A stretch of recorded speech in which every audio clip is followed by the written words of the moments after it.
But yeah, I thought the fidelity test was one that really that was one that really kind of stayed with me, because I often, there's a bit of wish fulfillment that kind of thinks, will I be able to record my consciousness onto the internet at some point, and in 50 years. But, Yeah, I mean, I think maybe. that's definitely something that I think a lot of us find, fascinating. The idea of like kind of uploading our consciousness, and like where is that? Will that lead, or kind of, and like I don't know, like kind of just part of me has to admit that like I can definitely see it happening in our lifetime. It's like kind of because of just how quickly the technology is kind of like just on this exponential curve and stuff.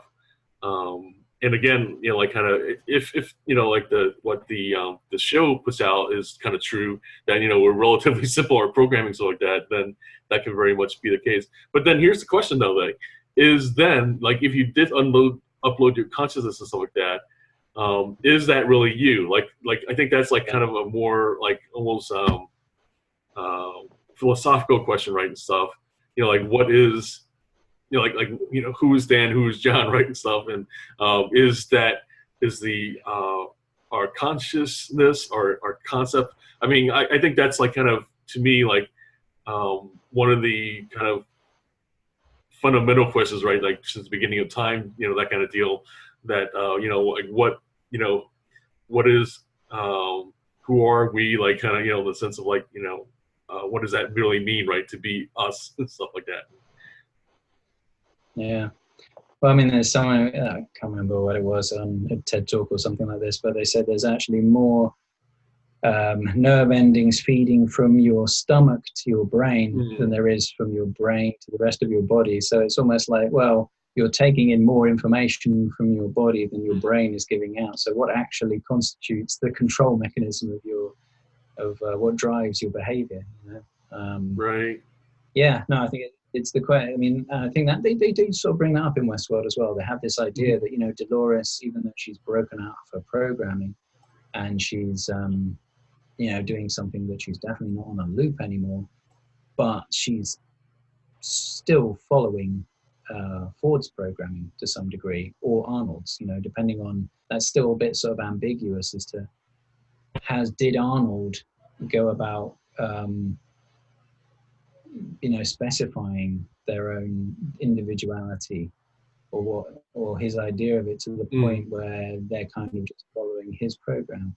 Because Ford seems to have just allowed them the possibility of recalling their memories and using that to sort of bolster their experiences. Whereas it still kind of, and he obviously keeps Arnold around as Bernard, but you wonder if how much of them, there's still this kind of thing alluded to even in season 2 where they're still kind of following the program. Like when Maeve breaks out and she's on the train, and it's still kind of like she's following the program, which is, it makes you wonder, there may be, the point may be that maybe there isn't any true kind of conscious will that you can create artificially.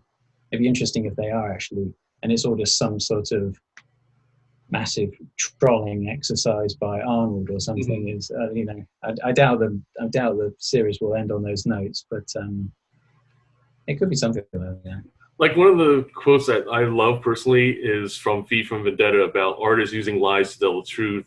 And so shows like this, not besides kind of just be able to kind of stimulate this kind of conversation stuff, is that like, and also like kind of, like, again, like another show like Black Mirror, where it's a really interesting reflection on kind of, like taking a look at modern life or society and stuff like that. And so for me, like this show kind of definitely makes me take a look at, like kind of what kind of things do I do that are loops, like kind of, are these kind of programs that we kind of just, do almost without thinking, right?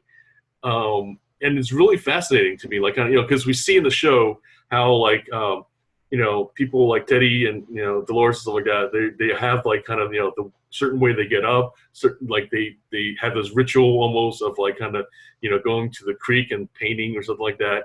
And we, we as human beings, we have like a lot of these loops as well. Like kind of, and that's what it made me think about. Like kind of, there's a certain way I like to like make my coffee, like, and and then then get into my writing, or like kind of and that's fascinating to me as well, like kind of how it's a real reflection on that. Yeah, absolutely.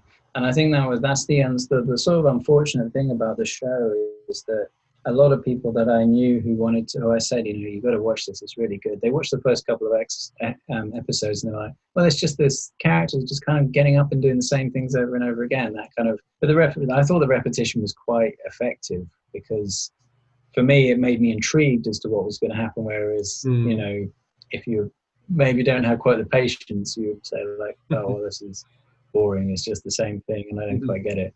But yeah, you're absolutely right. I think there's a lot of that. Makes you look at how much of our life are loops that we program ourselves or have been programmed to some degree.